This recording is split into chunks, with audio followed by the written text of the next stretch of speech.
So last week, I posted a video where I reacted to and shared my thoughts on a piano piece from the 1700s that is considered one of the worst classical compositions ever. And I gotta tell you, I was pretty hesitant to post it. I don't know, something about it just felt too negative, like I wasn't giving this piece enough credit. That was not the first time I had heard the piece in that video. It may have been the fourth time in 3 years. So it was a pretty genuine reaction, but afterwards, when I was editing the video, I listened to the piece many more times. And while I was editing, I realized I made some inaccurate initial observations, and some of my biggest criticisms of the piece were maybe a little too harsh or unfair. And get this, I actually started to enjoy the piece a little. I still think it's an objectively poor and largely ineffective composition, but it's got some nice moments in it. So I was at a crossroads. I'm enjoying this, but I just finished tearing it apart. Obviously, I decided to go through with posting it, and I'm glad I did. But why was I starting to like the music a little? One of the things I said in that video was there's no accounting for taste. In other words, people can still like poorly written music if there's something in it that appeals to them. I think it has a bit to do with the exposure effect.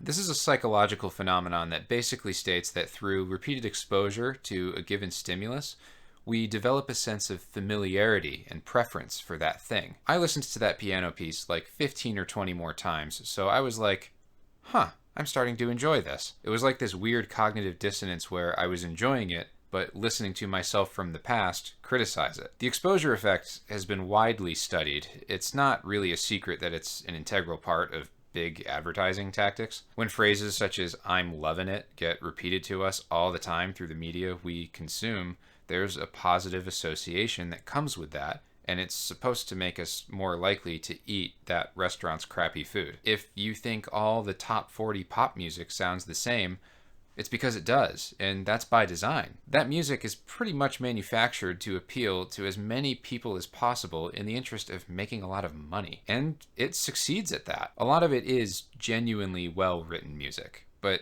other times, high production value covers up the fact that the songwriting itself isn't very good. But that doesn't matter, because as these songs are pushed by big record companies to all channels where music is played, you are exposed to it repeatedly. You develop a sense of familiarity, and you start to look past whether or not it's actually well-written music. Is that a bad thing? I think this is where taste comes into play. Our personal tastes have to do with the things we've been exposed to in our lives. Like, for me, one of the things I absolutely despise in current pop music is this trend of overly rhythmic hi-hat sampling. I just don't get it. It's like the music removes upper register melodic content and replaces it with the hi-hat playing complicated rhythms. But I don't think there's anything wrong with people liking that music. As musicians, we can't really be in the business of telling people what they should and shouldn't like, no matter what we think of it. But our own musical outputs should always be the best we are capable of.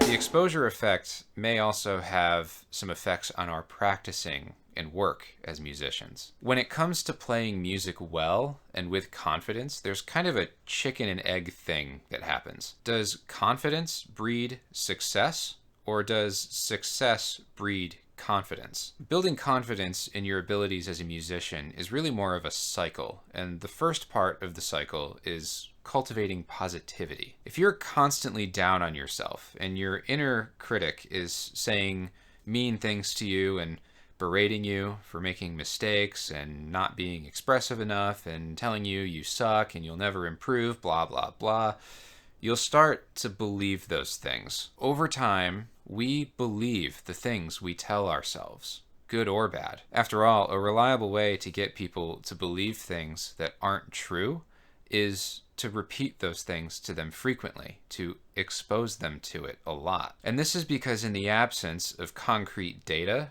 our brains turn to familiarity to gauge whether or not something is true. That is cognitively easier. If you keep telling yourself you're not good at sweep picking or something, you're going to avoid opportunities to improve at sweep picking. If you keep telling yourself you're bad at reading music, you're going to avoid any work to improve at reading music. If you keep telling yourself you suck at guitar, you're not going to want to practice to get better. Scolding yourself only hurts you. This doesn't mean that you should start lying to yourself and start praising yourself for being better at something than you actually are, because that leads to a diluted sense of self-confidence. Whatever you tell yourself in practice needs to be instructional. You need to have an internal, neutral dialogue that's only aimed at improving upon whatever it is you're trying to improve.